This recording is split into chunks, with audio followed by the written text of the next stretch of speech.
In this video we're going to look at squares and square roots. So first of all we want to look at the square numbers. The square number we multiply it by itself. So what we should know is that 1 squared is 1, 2 squared, which is 2 times 2 is 4, 3 squared is 9, 4 squared is 16, 5 squared is 25, 6 squared is 36, 7 squared is 49, 8 squared is 64, 9 squared is 81, and 10 squared is 100. 11 squared is 121, 12 squared is 144, 13 squared 169, 14 squared 196, 15 squared 225, 16 squared 256, 17 squared 289, 18 squared 324, 19 squared 361, and 20 squared is 400. And what you might notice there is there's a pattern between those.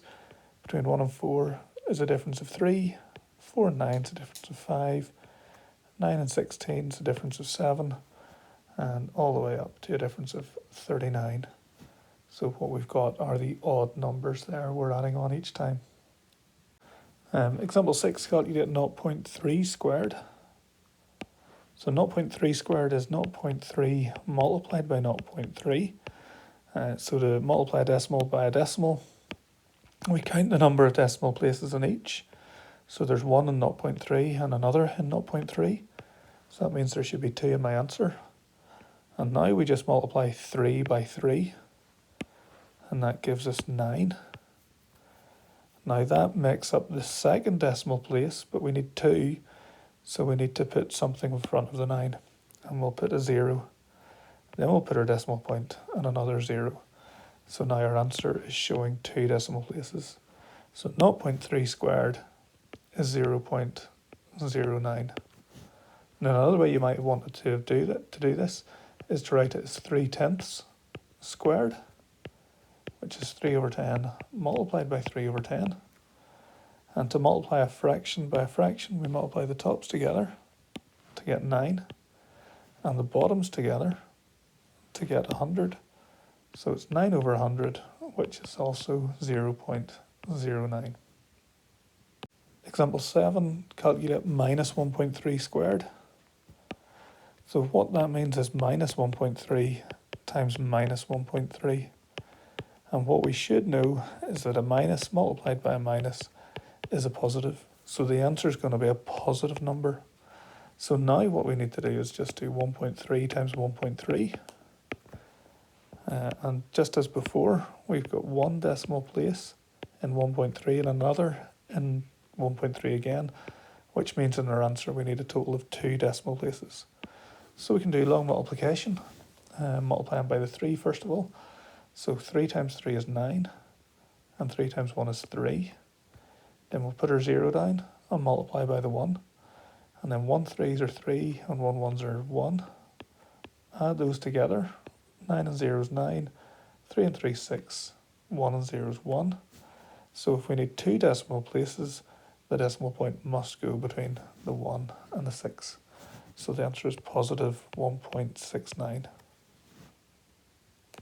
Again, we could have done this with fractions, and it would have been 13 over 10 multiplied by 13 over 10.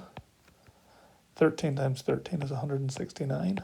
And 10 times 10 is 100, and 169 over 100 is 1.69. So we looked at squares, so square root goes the opposite way. So we know that 3 squared is 9, so to get from 9 to 3 we have to do the square root. So the square root of a number is the value that can be multiplied by itself to give the original number. Instead of writing square root, we use the symbol to mean square root, and it looks like this. It looks like a lightning bolt, or also it looks like the symbol in vans. And so if you've got any vans clothing, then that's the square root of ants.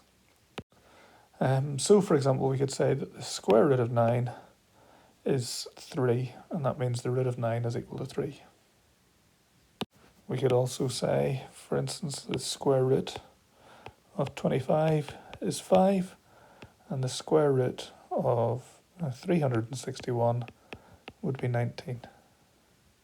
Now, mostly whenever square roots are involved, we should use our calculator for that. And we can use the calculator quite easily. We just look for the square root button, which will look like our square root symbol. Some will have like SQRT, which is an abbreviated form of square root. If you're using your phone, quite often you need to press the number and then the square root symbol. But most standard calculators, you press the square root button and then type your number in and press equals. So if we were trying to find the square root of 38 in a calculator, we'd press the square root button and then type 38 and then press equals, and we get 6.16 to 3 significant figures. Say if you were using your phone, you'd have to type in 38 and then press the square root button. And the same could be true for some calculators. So part A, the square root of 23.5. Putting that into your calculator, we get 4.84779857. So if we're going to 3 significant figures, we need to look between the 4 and the 7. 7 means we'll round up, and we get an answer of 4.85. If we wanted to do the square root of 3,210, we get 56.65686189, and so on. Again, the 3 significant figures, we look between the 6 and the 5. 5 means we round up, so the 6 is going to change to 56.7. And then the square root of 123.7.